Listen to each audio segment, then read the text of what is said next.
शेती माझी प्रयोगशाळा या यूट्यूब चॅनलमध्ये मी आपलं स्वागत करतो. या चॅनलवर आपण नवीन असाल तर या चॅनलला सबस्क्राईब करा. या चॅनलचे नवनवीन व्हिडिओ पाहण्यासाठी बेल आयकॉन नक्की दाबा.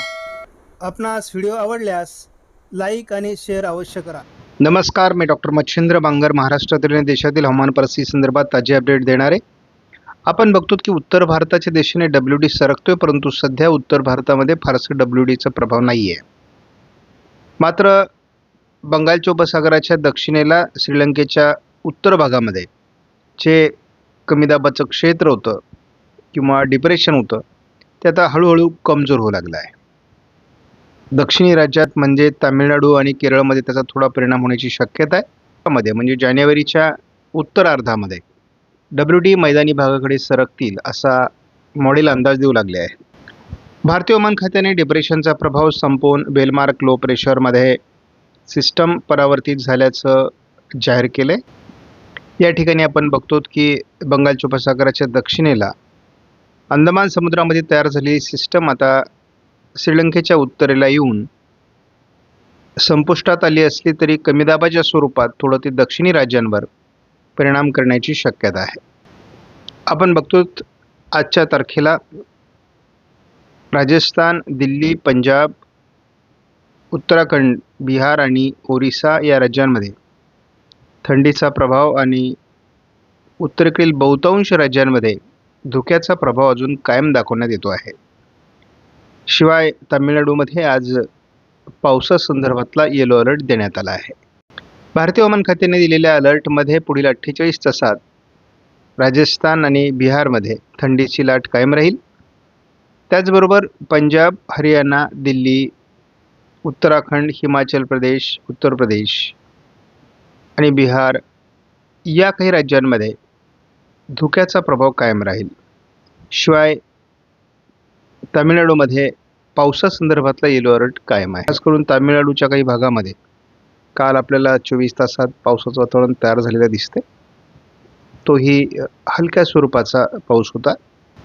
आज केरळ, तामिळनाडू, दक्षिण कर्नाटक, रायलसीमाच्या दक्षिणी भागात GFS मॉडेलने पावसाचा अंदाज दिला आहे. पुढील 48 तास हे वातावरण या भागात राहील किंवा 72 तास देखील हे वातावरण राहू शकतं. मात्र इतर भारतीय भूभागावर फारसा परिणाम दाखवण्यात आलेला नाही. 18, 19 आणि 20 तारखेला मात्र प्रभावी WD सक्रिय होतील आणि अगदी मध्य भारतापर्यंत पावसाचं वातावरण तयार करतील. हा नवीन अंदाज मात्र तयार होण्याची शक्यता आहे. थंडीच्या लाटेसंदर्भात अजूनही विदर्भ, उत्तर महाराष्ट्र, मध्य महाराष्ट्राच्या काही भागात थंडीची लाट सौम्य स्वरूपात आहे. मात्र प्रत्येक दिवशी ही थंडीची लाट कमी होण्याची शक्यता आहे. थोडी ढगाळ परिस्थिती महाराष्ट्रात तयार होण्याचा अंदाज आहे आणि त्यामुळे हा आठवडा तसा कमी थंडीचा राहील. पुन्हा थंडी ही 19-20 तारखेपासून उत्तर महाराष्ट्र, मध्य महाराष्ट्र वाढण्याची शक्यता आहे. आपण बघतो की साधारण 10 तारखेपासून 17 तारखेपर्यंत जो CFS मॉडेलचा अंदाज आहे त्यामध्ये महाराष्ट्रात या कमी दाबाच्या क्षेत्रामुळे पाऊस होण्याचा अंदाज कायम दाखवण्यात आलेला आहे. त्यामुळे महाराष्ट्रात या पुढील 2-3 दिवसात पाऊस होऊ शकतो. काही भागात हा अंदाज कायम आहे. आपण आज 11 तारखेची परिस्थिती बघितली तर दक्षिण कर्नाटक, रायलसीमा, आंध्र प्रदेश, तामिळनाडू, केरळ या राज्यांमध्ये कमी दाबामुळे पावसाचं क्षेत्र निर्माण होईल असा अंदाज आहे. महाराष्ट्रात अतिशय तुरळक परिणाम हा कोल्हापूरच्या आजूबाजूने होण्याची शक्यता आहे.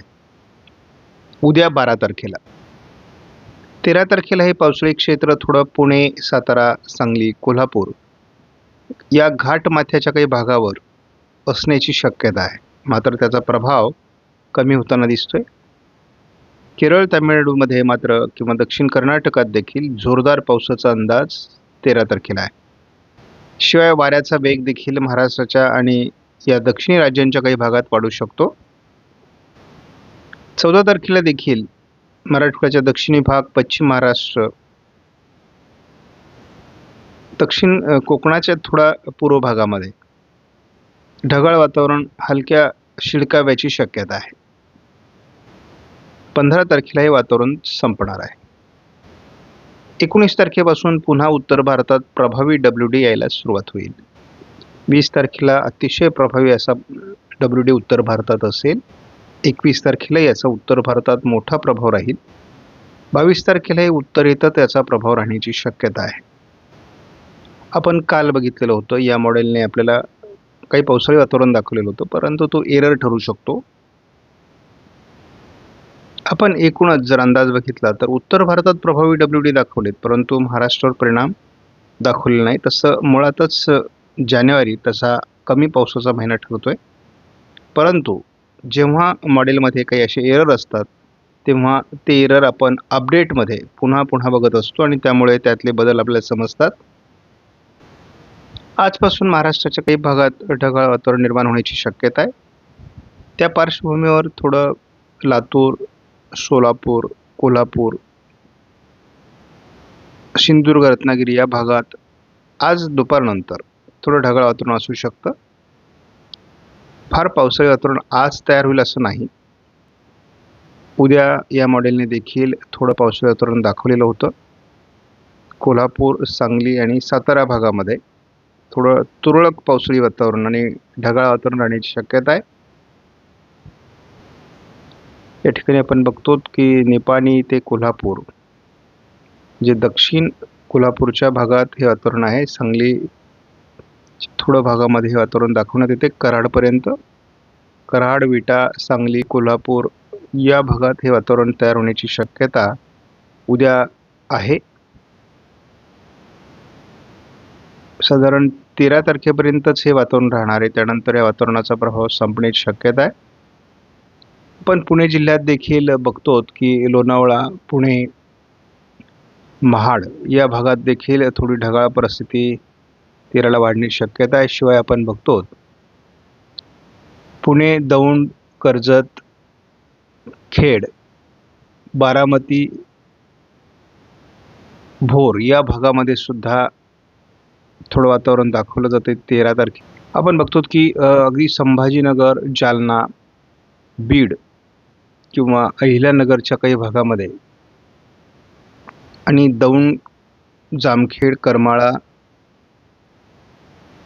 अगदी बारामती, इंदापूर, पंढरपूरपर्यंत थोडं वातावरण निर्माण होण्याची शक्यता आहे 13 तारखेला.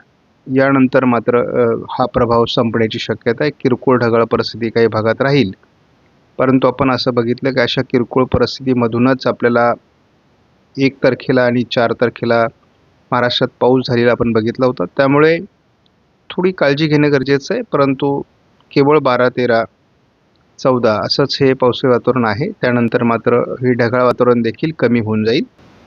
आपणास व्हिडिओमधील माहिती महत्त्वपूर्ण वाटल्यास लाईक करा, शेअर करा, चॅनलला सबस्क्राईब करा. धन्यवाद.